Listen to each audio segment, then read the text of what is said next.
Banks spent decades trapping black families in a cycle of debt. Yet in the 1960s, thousands of black men paid for every car, home, and appliance with cash, shutting the door on creditors entirely.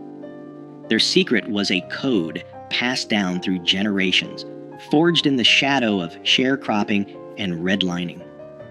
Why did this proud discipline flourish precisely where American banking wanted it gone, and what did it cost to keep?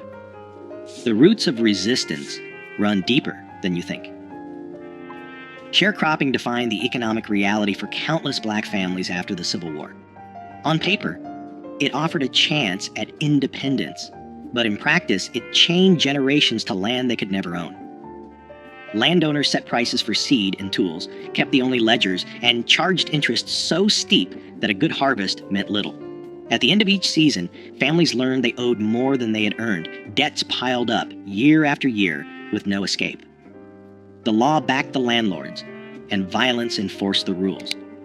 For many, freedom meant trading one master for another. This time, the master was debt. Decades later, federal policy drew new boundaries. In the 1930s, the Home Owners Loan Corporation created maps that colored black neighborhoods in red, labeling them too risky for investment. Banks followed the lines. Mortgages, business loans, and even basic checking accounts were denied to anyone living inside the red zones. The GI Bill, celebrated for building the white middle class, offered little to black veterans. Only 2 out of more than 3,000 VA-backed home loans in Mississippi in 1947 went to black applicants. In cities across America, home ownership became a distant dream. By 1960, just 38% of black families owned their homes, compared to 64% of white families. The price of a loan, if one could be found, often came with higher rates, more fees, and the constant threat of repossession. These policies did more than block access to credit. They taught that borrowing from banks could mean losing everything. Wages could be garnished for a missed payment. A single late bill could bring public shame or eviction. Families learned to distrust official promises and to see debt as a danger, not a tool. The lesson passed from parent to child. When you owe, you are not free. Cash became the shield. Every dollar seed was a step away from the trap. In the shadow of these systems, a code of self-reliance grew, not out of myth, but out of necessity. The discipline to avoid debt was not just pride, it was protection against a world built to profit from black hardship. A father stands at the counter, bills stacked in his hand, eyes steady as the salesman counts every dollar. No loan paperwork, no interest rates, just the slow, deliberate handoff of hard-earned cash. In kitchens across the country, this scene played out for refrigerators, washing machines, even used cars, anything big enough to threaten the family's security if it came with a monthly bill. The ritual was the same, months, sometimes years, of saving, each payday bringing the goal closer. The cash might be hidden in a coffee can, tucked behind flour in the pantry, or slipped beneath a loose floorboard. On the day of the purchase, children watched as fathers smoothed out creased bills that had passed through too many hands to count. Each dollar carried the weight of sacrifice, a skipped treat, an extra shift, a winter coat handed down one more season. Ownership meant more than pride. It meant safety. A car paid in full could not be repossessed after a missed payment. A refrigerator bought outright kept food cold, no matter what happened at work. The family's roof stayed over their heads because there was no mortgage for a bank to call in. The lesson was clear.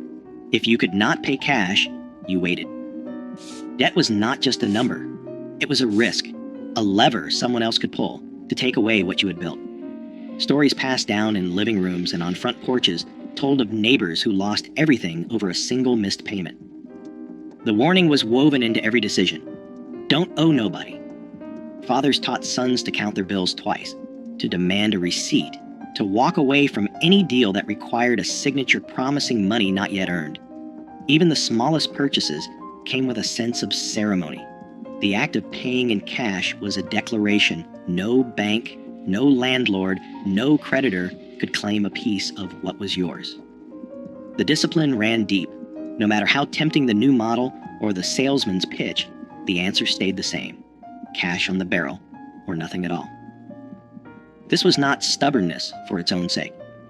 It was protection, passed down from men who had seen what happened when debt crept in. The pride in ownership was quiet, but fierce. Each paid-off possession was proof that freedom could be claimed, $1 at a time. Every household had its own system, but the kitchen drawer was sacred. Inside, envelopes lined up like soldiers, each one marked in careful handwriting: rent, groceries, light bill, church, a little for savings. On payday, mothers sat at the table with stacks of cash, counting out each dollar by hand. No calculators, no bank statements, just memory and discipline. The ritual never changed. She would break the bills, fold them once, and slip them into their envelopes. If the grocery envelope ran low, meals got simpler. If the rent envelope was full, a sigh of relief might escape, but never a celebration. Money for treats or new shoes waited until every envelope had what it needed. Children learned early not to touch those envelopes. The lesson was clear: each dollar had a job, and every job had to get done before anyone could think about extras. Sometimes a few bills got tucked away in a spot only she knew, behind a jar of beans, under the lining of her purse. Inside a book no one would open. That was emergency money. It was not for spending. It was for when the heater broke, or the landlord came around 2 days early, or a cousin needed bus fare home.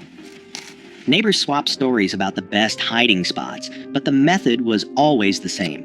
Never let money slip through your fingers. Never let a bill go unpaid. If an envelope emptied before the next payday, the answer was simple: you waited. No borrowing, no pleading with the store for credit. Credit was a trap, and mothers knew it. The empty envelope was a warning, not an invitation to spend what you did not have. This was more than thrift.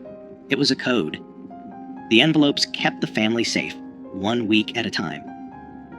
A new coat or a Sunday roast came only after the rent and lights were covered. The rules were strict, but they kept the wolves from the door. Children grew up watching, learning that every purchase was planned, every expense measured. The kitchen drawer, with its stack of envelopes, was the real bank, the only one that could be trusted. The layaway counter at the local department store was a familiar stop for families who refused to risk what little they had on credit. At Sears or JCPenney, a mother might place a winter coat or a child's bicycle behind the counter in August, leaving a few dollars each week until the final payment set it free. There was no interest, no paperwork, and no fear of a missed payment turning into a crisis. Clerks recognized regulars by name, sometimes calling out when a new shipment arrived or a sale was coming up. Each payment was recorded in a logbook, a quiet tally of patience and discipline. The item stayed locked away untouched until every dollar was paid. Then, and only then, did it belong to the family. Around the holidays, banks and savings clubs ran ads for Christmas clubs, inviting customers to deposit a little each week. By December, the bank handed back the total in cash, ready for gifts or a special meal. There was no temptation to borrow or run up a tab. The Christmas Club passbook, stamped with each deposit, became a small badge of pride.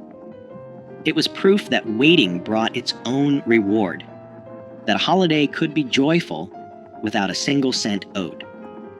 For families who remembered the shame and danger of borrowing from landlords or store owners, these systems offered something rare: control. Layaway and savings clubs worked because they fit the rhythm of working life, the steady grind of paydays, the slow build toward a goal. There was comfort in knowing that the new dress or the toy train would come home only when it was truly paid for. Children learned the lesson early. Good things were worth waiting for, and nothing was more satisfying than carrying home a package that belonged to you outright. Even as department stores began to push credit cards and instant approval, many families held on to these habits. The layaway counter stayed busy through the 1960s, a quiet rebellion against the lure of easy debt. In the end, every purchase was a small victory, earned, not owed. In back rooms and kitchens across black neighborhoods, the susu was as steady as the ticking of a clock. 10 neighbors, each with a folded bill, gathered around a table. No paperwork, just trust. Every week, each person contributed the same amount, and one member took home the pot. The next week, it was someone else's turn. The cycle continued until every hand had received a share. If a payment was missed, word traveled fast. The consequences weren't legal, but personal. A lost place in the circle, a loss of respect. In cities like Detroit and New York, these rotating savings clubs, rooted in West African tradition, helped families buy appliances, cover hospital bills, or send a child to college, all without a bank's permission. Barter wove another safety net. A mechanic traded a brake job for a basket of tomatoes. A seamstress hemmed pants for a sack of potatoes. Skills moved through the neighborhood as quietly as cash, and every exchange kept money close. Repairs stretched the life of radios, shoes, and washing machines. Nothing was wasted. A broken toaster found its way to the neighbor with a soldering iron and a knack for coaxing life from tired wires. Oral histories recall how these trades built a web of support, sidestepping the need for credit and keeping families afloat. Churches anchored these networks. Sunday offerings funded more than sermons. They paid for groceries, rent, or a few dollars slipped into a father's hand after service. The help came quietly, with the understanding that one day the favor would be returned. Sermons warned that debt was a shackle, not just a number. The church's aid was both spiritual and practical, reinforcing the lesson that freedom meant living within your means. Insurance agents from North Carolina Mutual and Atlanta Life walked door to door collecting dimes and debit books. These small premiums bought peace of mind, a dignified funeral, a cushion for hard times. The agent knew every family by name. Miss a payment, and the agent returned, not with threats, but with concern. Accountability ran both ways. Each system, susu, barter, church, insurance, rested on a single rule: take care of your own. Pride in these arrangements ran deep, proof that even when banks shut their doors, Black families could build wealth, protect each other, and remain free from debt. Credit offers began arriving in mailboxes, thick envelopes promising instant approval, and a line of credit with no questions asked. The language was slick: buy now, pay later, no money down, just sign and take it home. Department stores and national banks, locked out of Black neighborhoods for decades, now saw a new market. They sent out applications by the thousands, sometimes addressed to resident or occupant, hoping to catch anyone willing to bite. The numbers looked tempting. A bank AmeriCard with a $500 limit, a Sears card for new appliances, a department store line for back-to-school clothes. But the fine print told a different story. Interest rates hovered at 18%, sometimes higher. Annual fees chipped away at any savings. Miss a payment, and penalties stacked up fast. Late fees, higher rates, even threats of wage garnishment. Newspaper ads and radio jingles painted credit as a ticket to the American dream. In reality, the terms were designed to keep balances growing. A $200 refrigerator bought on credit could cost $350 by the time it was paid off. Department stores trained clerks to pitch store cards at the register, offering discounts on the first purchase but locking families into revolving debt. Some banks used out-of-state charters to sidestep local usury laws, importing higher Nebraska or South Dakota rates into cities like Detroit and Chicago. Letters arrived every week, each one promising a better life, each one a trap disguised as opportunity. The pressure was relentless. For families who had learned to save every dollar, the flood of offers felt like an attack on their discipline. The old code, wait, save, own, met a new world where patience was out of style and debt was sold as freedom. The first cracks appeared when neighbors started showing off new furniture or cars bought on credit, the price hidden behind a monthly bill. Banks called it progress. For many, it was the beginning of a new kind of risk. The old rules began to slip away in the late 1960s. Factories that once offered steady paychecks shuttered their doors, leaving entire neighborhoods without work. In Detroit, Chicago, Newark, and Watts, unrest swept through the streets. Businesses boarded up windows or left town altogether, taking jobs and stability with them. The corner stores that once offered layaway stopped offering the service, shifting to cash or credit-only policies as insurance costs soared and profit margins shrank. Families who had always relied on cash found their budgets stretched thin by rising prices and shrinking incomes. Savings, hidden in coffee cans and envelopes, vanished quickly when paychecks stopped coming. The Susu circles, once tight and reliable, struggled as members lost jobs or moved away. Even the church, a last line of defense, faced dwindling offerings as more families needed help than could give. The safety nets that had protected generations began to fray. Some men took on odd jobs or hustled for cash, but the steady grind that had made saving possible was gone. The discipline that had kept debt at bay became harder to sustain when every dollar was needed just to get by. Temptation grew as neighbors, desperate to replace what was lost, began to accept the credit cards and easy loans that filled mailboxes. The old warnings, never owe, never sign, faded under the weight of layoffs and closed factories. What had once been a badge of pride, living debt-free, felt less like a choice and more like a memory. The habits of patience and self-restraint, passed down for decades, were tested by forces no envelope system could hold back. In the space left by lost jobs and broken trust, debt began to creep in. Quiet at first, then all at once. Today, consumer debt in Black communities stands at record highs, while payday lenders crowd out old systems of mutual aid.